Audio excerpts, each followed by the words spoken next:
Hello everyone, welcome to EduTap. So in today's 10 minutes a day series, we are going to discuss the topic Consumer Protection Councils. इससे पहले हमने पिछले lecture में consumer dispute redressal commissions की बात की थी। ये वो फोरम्स होते हैं जहां पे आप अपनी कंप्लेंट लेके जा सकते हो। ठीक है, इन फोरम्स में आप अपनी कंप्लेंट्स लेके जा सकते हो, लेकिन जो काउंसिल्स होते हैं उनमें याद रखिएगा जहां पे काउंसिल वर्ड है वो एडवाइस का काम करते हैं, एडवाइस देते हैं।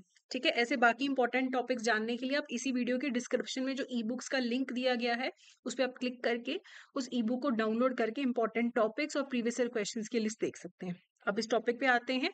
सेंट्रल कंज्यूमर प्रोटेक्शन काउंसिल है, यानी कि सेंट्रल गवर्नमेंट ही इसे इस्टेब्लिश करेगी। और इसमें मेंबर कौन होते हैं? जो भी मिनिस्टर इंचार्ज होता है of department of consumer affairs in the central government, वो इसका चेयरपर्सन बनता है। इसके अलावा अलग अलग ऑफिशियल और नॉन ऑफिशियल मेंबर्स होते हैं representing various interest as prescribe. तो एक चेयरपर्सन तो हमें पता ही है कौन होगा, अलग अलग नंबर के ऑफिशियल नॉन ऑफिशियल मेंबर्स होते हैं। इस काउंसिल का कम से कम साल में एक बार मीटिंग होना जरूरी है, एनुअली एक मीटिंग होना जरूरी है।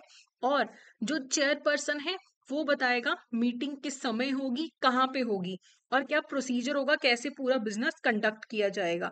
अब इसका एडवाइस करने का काम है कि ये सेंट्रल गवर्नमेंट को एडवाइस करते हैं कि कैसे कंज्यूमर राइट्स को प्रमोट किया जाए, कैसे प्रोटेक्ट किया जाए according to the consumer protection act. उसके बाद अब सेंट्रल लेवल के बाद स्टेट लेवल पे भी कंज्यूमर प्रोटेक्शन काउंसिल आता है। तो स्टेट का है तो उसे स्टेट एस्टैब्लिश करता है। अब इसमें भी एक चेयरपर्सन होता है। जो भी minister in charge of consumer affairs होता है स्टेट गवर्नमेंट में, उसे चेयरपर्सन बनाया जाता है। और कुछ ऑफिशियल और नॉन ऑफिशियल मेंबर्स होते हैं अलग अलग इंटरेस्ट को रिप्रेजेंट करने वाले। सेंट्रल गवर्नमेंट भी इसमें अपने नॉमिनीज भेजती है। अप टू 10 एडिशनल ऑफिशियल या non official members central government भी इसमें नॉमिनेट करती है। सेंट्रल वाले को साल में एक बार मिलना जरूरी था। स्टेट कंज्यूमर प्रोटेक्शन काउंसिल की मीटिंग साल में कम से कम 2 बार होनी ही चाहिए। और जो चेयरपर्सन है वही बताता है time, place of meeting, procedure, सारा कुछ चेयरपर्सन बताता है। उसके बाद आता है डिस्ट्रिक्ट कंज्यूमर प्रोटेक्शन काउंसिल। तो जो आपका डिस्ट्रिक्ट कंज्यूमर प्रोटेक्शन काउंसिल है इसे भी स्टेट गवर्नमेंट इस्टेब्लिश करता है। इसको कंफ्यूज नहीं करना कि डिस्ट्रिक्ट करेगा इसको डिस्ट्रिक्ट गवर्नमेंट, नो, इसको स्टेट गवर्नमेंट इस्टेब्लिश करता है। और इसका चेयरपर्सन कौन होगा? जो डिस्ट्रिक्ट का कलेक्टर होता है वो इसका चेयरपर्सन होगा। और इसमें prescribe number of official and non official members होते हैं, कोई एग्जैक्ट नंबर नहीं दिया गया है। इनको भी साल में 2 मीटिंग करना जरूरी है। सेम मीटिंग कहाँ, कैसे, क्या प्रोसीजर होगा वो सब कुछ चेयरपर्सन बताएगा। और इनका काम है जो डिस्ट्रिक्ट में कंज्यूमर राइट्स को प्रोटेक्शन के लिए, प्रमोशन के लिए जो एडवाइस देने की जरूरत है ये वो एडवाइस देते हैं। तो सेंट्रल वाला सेंट्रल गवर्नमेंट को देता है, स्टेट वाला स्टेट गवर्नमेंट को एडवाइस देता है और डिस्ट्रिक्ट वाला डिस्ट्रिक्ट गवर्नमेंट को एडवाइस देता है। अब इसके क्वेश्चन करने से पहले I would like to inform you कि अगर आप CIB एग्जामिनेशन को टारगेट कर रहे हैं तो आप हमारे मास्टर कोर्स में एनरोल कर सकते हैं। ABFM, BFM, ABM, BRBL जो भी आपकी कंपलसरी सब्जेक्ट्स हैं उनके आपको रिकॉर्डेड क्लासेस मिलेंगी।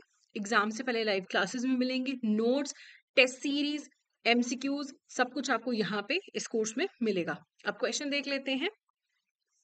Who serves as the chairperson of the Central Consumer Protection Council? PM? No. President? No. The minister in charge of the Department of Consumer Affairs in the central government? Yes. Chief Secretary? No. तो C जो है यहाँ पे correct answer है कि जो minister in charge होता है डिपार्टमेंट ऑफ कंज्यूमर अफेयर्स का सेंट्रल गवर्नमेंट में, वही इसका चेयरपर्सन बनता है। अगला है what is the objective of central consumer protection council. हम चाहे सेंट्रल वाले की बात करें, चाहे स्टेट वाले की बात करें, चाहे डिस्ट्रिक्ट वाले की बात करें, उसका काम क्या है? मार्केट सर्वे करना? नहीं। एक्सपोर्ट्स को प्रमोट करना? No. Advice on consumer rights protection and promotion? ये करेक्ट आंसर है। लोकल ट्रेड प्रैक्टिस को रेगुलेट करना? नहीं। इनका काम ही, काउंसिल का काम ही सिर्फ एडवाइजरी सर्विसेज प्रोवाइड करना है।